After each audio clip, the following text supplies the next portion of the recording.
What is the alpha metric and how should you consider it when investing? Hi, I'm Garrett Ray, financial planner here at the Wealth Guardians and the Ray Financial Group. And I'm Brice Payne, and you've entered The Vault, the Wealth Guardians video series on all things pertaining to retirement planning.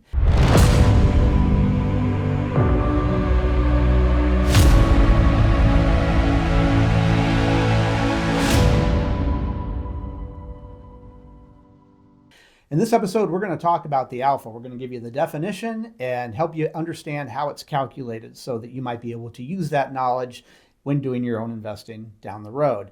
You're going to notice these like and subscribe buttons down below the screen there. Go ahead and click on those if you want to catch future episodes of The Vault with Doug, Garrett, and myself. In this episode, let's go ahead and get started. Garrett, the alpha. Now, last week, we did a Vault episode on the beta, Right. kind of doing these out of order if you're going by the Greek alphabet.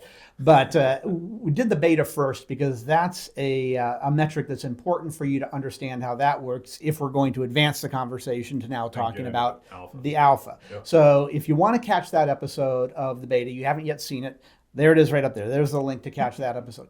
Suggest you put this one on pause, watch that one, and then come back to this one because this is kind of step 2 in the building block of knowledge when it comes to these Greek letters in the investment world.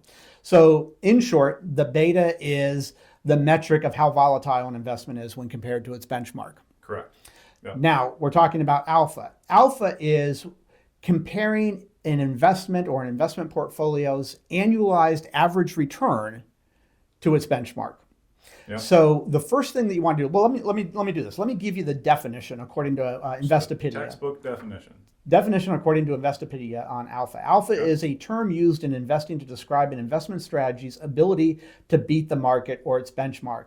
Alpha is thus also often referred to as excess return or the abnormal rate of return in relation to a benchmark when adjusted for risk. That last part right there is key. When adjusted for risk. When adjusted for risk. When calculating an alpha, you have to make sure that you are comparing apples to apples. You cannot take a very low risk investment and then compare your high risk investment to see which one's got the higher alpha. That's not going to make sense. So you want to make sure that you are comparing the same type or the same amount of risk or two investments that have more or less the same beta, the same volatility. All right. So what you want to do is, and there's a couple of ways that you could use this, but let's say that you know that you want to take the same amount of risk more or less as the S&P 500.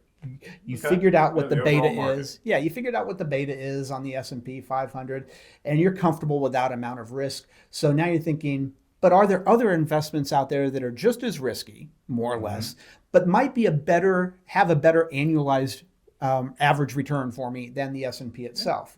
That's where the alpha comes in. So what you can do is whatever benchmark you're using, that's going to have an alpha of 0. Yep. And let's go to an example here. Let's say that the S&P 500's averaged annualized return is 10%. Okay, I'm not saying that that's a fact, but it's pretty close to that. But we'll just, for round numbers, we'll say the S&P's average annualized return is 10%.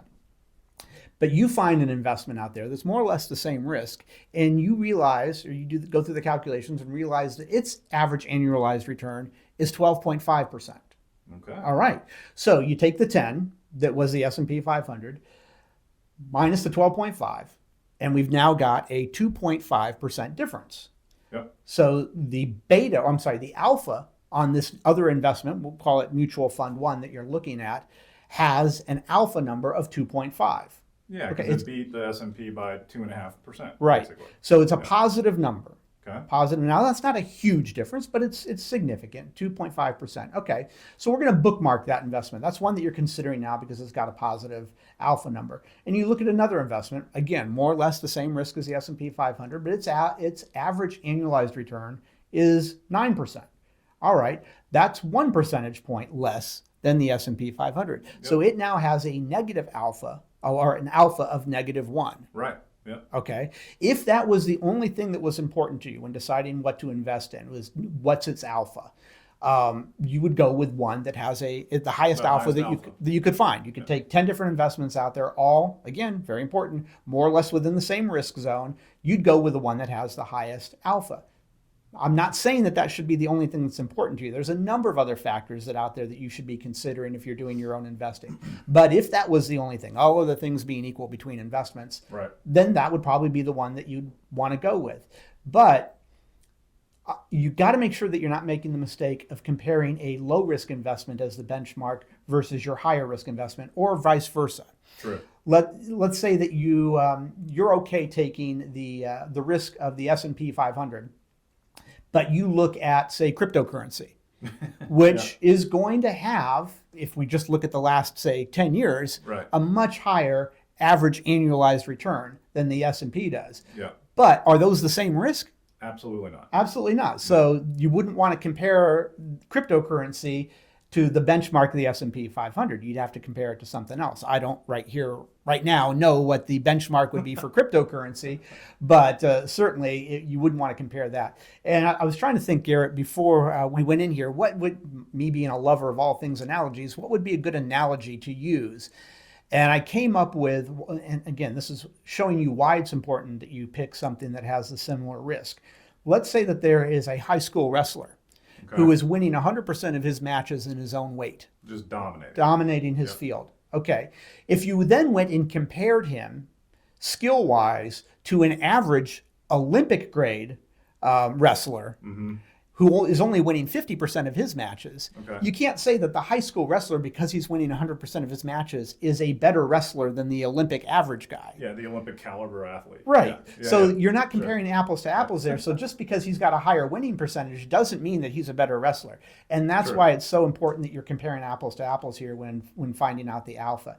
Again, a lot of different things that you should consider, but understanding the beta and understanding the alpha is a good place to start when trying to determine whether or not this investment is worth its risk for you. Fair enough. All right. Anything I left out there, Garrett? No, I think you did a great introduction of both beta and alpha here. Okay, there we go. So again, you'll notice these like and subscribe buttons down below there. If you like watching The Vault and you want to make sure that you never miss an episode with Doug, Garrett, and myself, go ahead and click on that subscribe button and it'll get that done for you. With that, that's going to be this episode of The Vault. I'm Brice Payne. And I'm Garrett Ray. And this has been The Vault.